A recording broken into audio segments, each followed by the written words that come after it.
Salut Booktube! Dans cette nouvelle vidéo, je partage avec toi ma pile à lire du challenge Dévorez-les tous. Si tu ne sais pas ce que c'est, il s'agit d'un challenge littéraire que nous organisons avec Pénélope de la chaîne Plop sur le thème de Pokémon pour célébrer la sortie du nouveau jeu vidéo. Et si tu es intéressé, je t'encourage à aller voir la vidéo de présentation où j'explique un petit peu toutes les règles et comment tout ça fonctionne.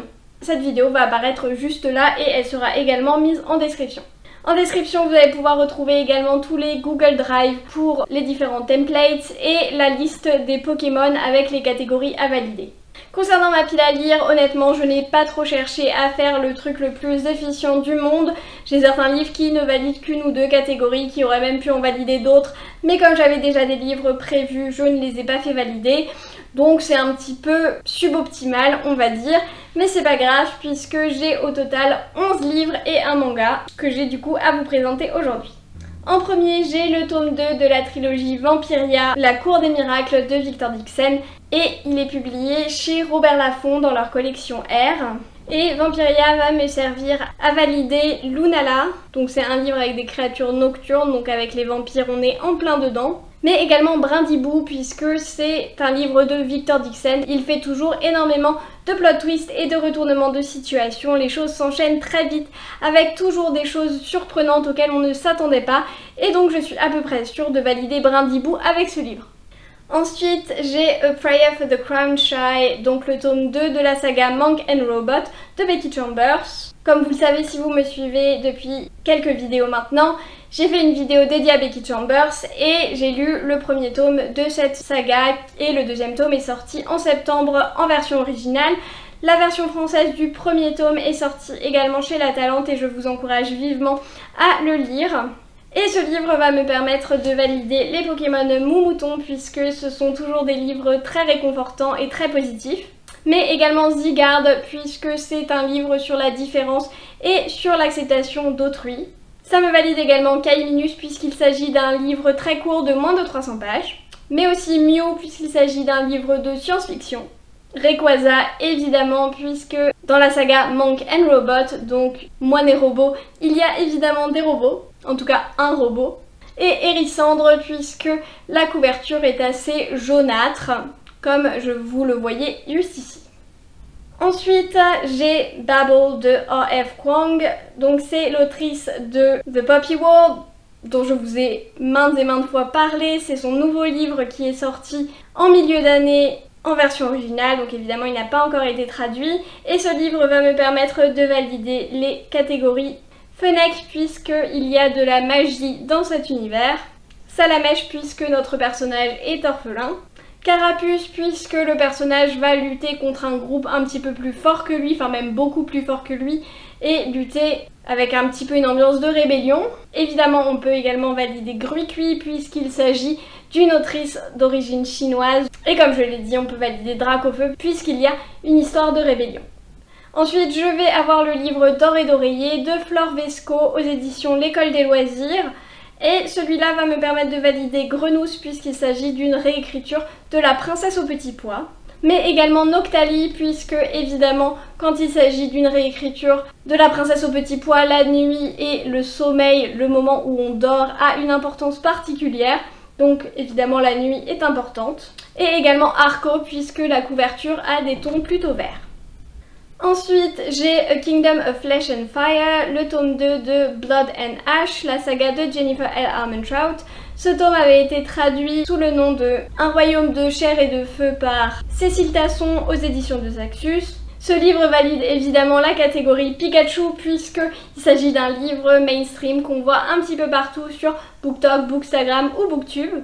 Mais également tout ce qui va se référer à la tension sexuelle et notamment Pyroli puisque c'est un livre qui donne chaud et Voltali puisque du coup il y a de la tension. Ensuite je vais parler du chat qui voulait sauver les livres de Sosuke Natsukawa aux éditions Nil qui a été traduit par Mathilde Tamae Bouon. Et donc ce livre va me permettre de valider Bulbizarre puisqu'il y a l'air d'avoir une ambiance assez magique, assez magical realism, mais évidemment aussi Flamiaou puisqu'il y a un chat dans ce livre. et également Tiplouf puisqu'il s'agit d'un livre traduit du japonais et non pas de l'anglais. J'ai choisi pour Tiplouf de ne pas compter un livre en VO puisque pour moi ce n'est pas vraiment un challenge puisque c'est ce que je fais tout le temps. Ensuite, j'ai mis Le Roi à Paris de Guillaume Meurice qui va me permettre de valider les catégories au taquin avec une lecture légère, pas prise de tête, même si c'est un texte un peu politique, et Marisson puisque c'est un livre comique. Un genre totalement différent, j'ai choisi Ship of Magic de Robin Hobb, le premier tome de la trilogie des Life Ship Traders, traduit sous le nom des Aventuriers de la mer par Véronique David Maresco. Ce livre va me permettre de valider Evoli puisqu'il s'agit d'un premier tome, mais également Tortipousse puisqu'il s'agit d'une brique de plus de 500 pages. Lugia puisque dès qu'on parle de navigation, la météo a une grande importance puisque forcément sur la mer, le vent, les marées, etc. ont énormément d'importance. Mais également Ville et Pierre puisque les Robin Hobb ont toujours une dimension politique avec des machinations et des intrigues de cour.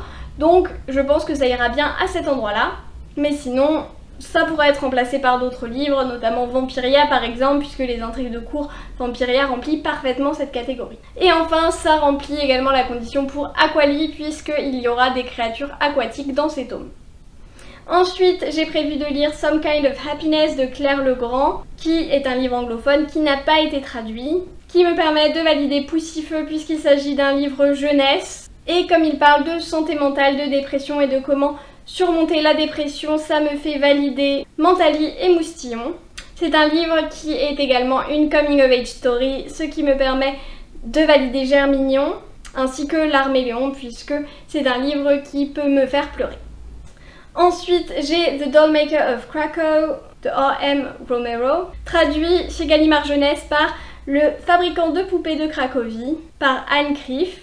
Et celui-là, puisqu'il s'agit de poupées, va me permettre de valider Petit Peuple, donc Wistikram, ainsi que Givrali, puisqu'il se passe en hiver, dans une ambiance assez froide.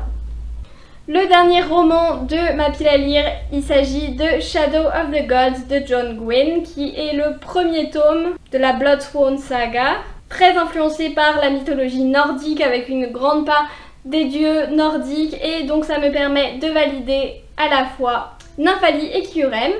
Et comme il y a des dragons au premier plan, ça me permet également de valider Eternatos. Et je l'ai mis également pour Poussacha, pour les livres sur les royaumes, la royauté.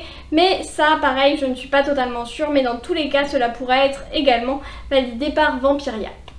Et le dernier que j'ai à vous partager, il s'agit de Glouton et Dragon. Le premier tome, c'est un manga publié chez Casterman, qui a été écrit par Ryoko Kui et traduit par Sébastien Ludman, et qui va me permettre de valider Gobu puisque la nourriture a une grande importance.